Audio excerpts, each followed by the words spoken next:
I saw her before she saw me. A small figure in a faded uniform, wiping dust off marble floors that used to echo her laughter.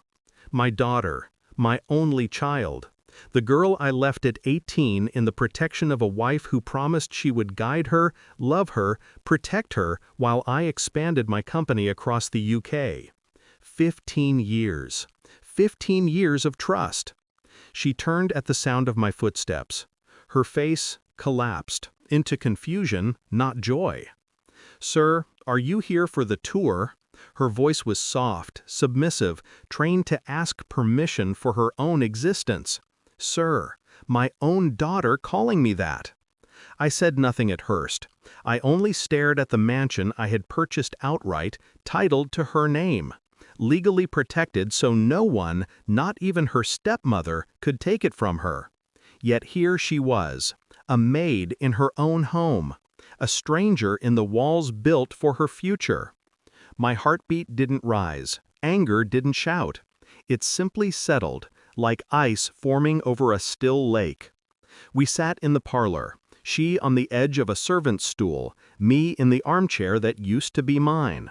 Her hands twisted in her apron. She looked older than 33, though she should have been glowing with life, with everything she was meant to inherit. I asked her one question. "Who lives here now?" She answered without lifting her eyes. "Mother, and Mr. Abashize. They moved in after you left." That was the name I hadn't heard in 20 years. My former business partner, the one who nearly sank my first company, the one I forgave because my wife swore he had changed. I remember the night they met, how she laughed too quickly, how he looked too long. I dismissed it then. Young love blinds even smart men. I should have listened to instinct. The betrayal didn't happen all at once. It started with a slight shift in tone when I called. Missed updates about my daughter. Excuses of busy schedules, private schools, personal growth. But when my phone calls stopped being picked up, when my bank accounts linked to the mansion drew suspicious maintenance fees, when notarized letters supposedly from my daughter declined my financial support, then I knew. They had cut me out not by force, but by silence. My daughter spoke again, dragging me out of memory. "They told me you never sent money. They said you abandoned us, that you remarried and didn't want complications." Complications. That was her. I reached into my pocket, calm as ever, and called my lawyer. 4 words. Execute Clause 19. Now. My lawyer didn't speak. He only inhaled sharply. Because Clause 19 was the nuclear option, the legal trigger I installed in the property title 15 years ago.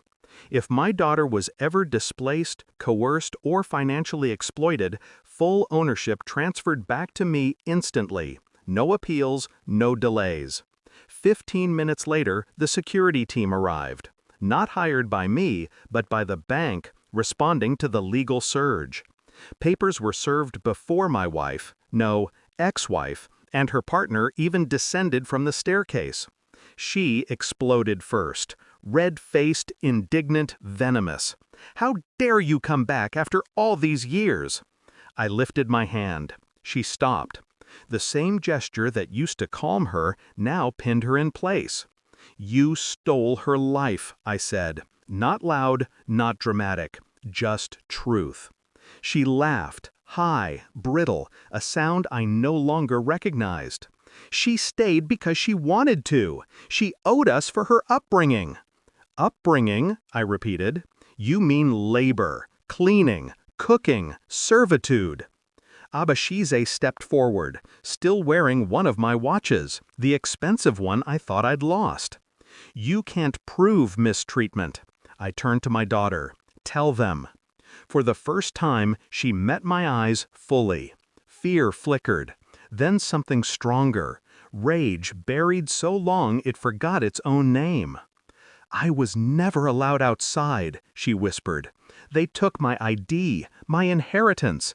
They said I was lucky." Security escorted them out before either could assemble a defense. My ex-wife screamed legal threats, financial claims, emotional justifications.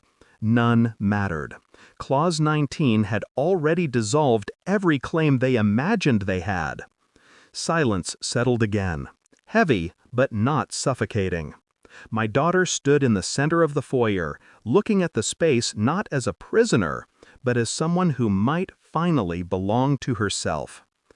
"I didn't recognize you," she admitted. "I know," I said, "but you will."